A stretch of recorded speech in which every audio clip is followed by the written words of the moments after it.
In our webinar on reporting and regulatory compliance for the private not-for-profit sector, we cover a number of financial reporting and regulatory compliance matters that you should be thinking about now.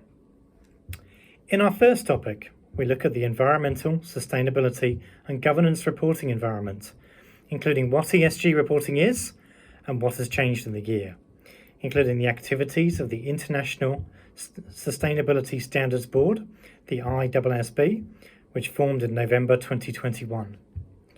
Whilst there is no immediate or impending regulatory requirements for not-for-profit organisations to provide sustainability reporting, we do emphasise that now how and why we should be considering this, as employees, funders and providers of capital are increasingly looking at the values and behaviours of organisations prior to providing their support.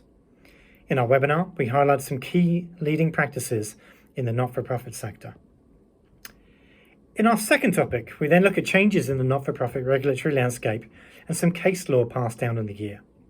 From the ACNC and ATO perspective, the watchwords are governance and compliance, with their approach being to collaborate with the sector rather than taking a big stick. Regulatory changes in the year include two key areas. Firstly, increasing the number of categories of DGRs that need to be registered with the ACNC. And secondly, we then look at not-for-profits who are not registered with the ACNC, but self-assess as tax exempt. For example, sporting clubs and associations. You will now be required to submit an annual self-review form to the ATO. In relation to case law, we provide background to 4 cases handed down in 2021 of relevance to the sector, including who meets the requirements to be a public benevolent institution. In terms of financial reporting obligations, we then provide some key updates for this 30 June's reporting, including increases in the financial reporting revenue thresholds regarding who needs to report to the ACNC and who is required to have audited financial statements. The good news being these thresholds have increased.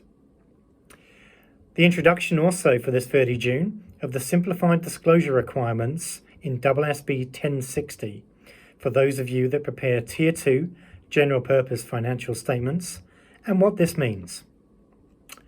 And then for those of you still preparing special purpose financial statements, which you can still do, you will need to include for the first time some additional disclosures this year around key management personnel, and also next year you will need to provide incremental disclosures around related party transactions.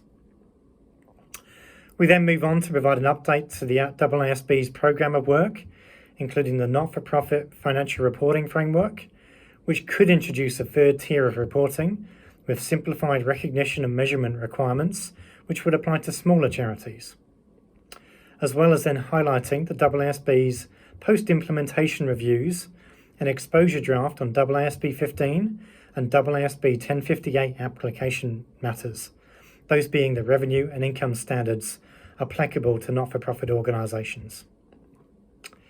From a financial reporting perspective, we also provide clarity that the previous temporary exemption for private not-for-profit organisations not to record concessionary or peppercorn leases under the lease accounting standard has now been made permanent, which I know is a significant relief to many organisations.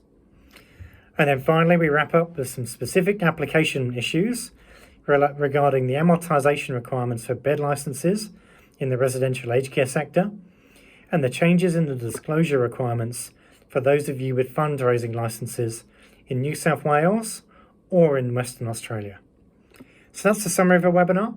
We hope you enjoy the full presentation that is available on our website.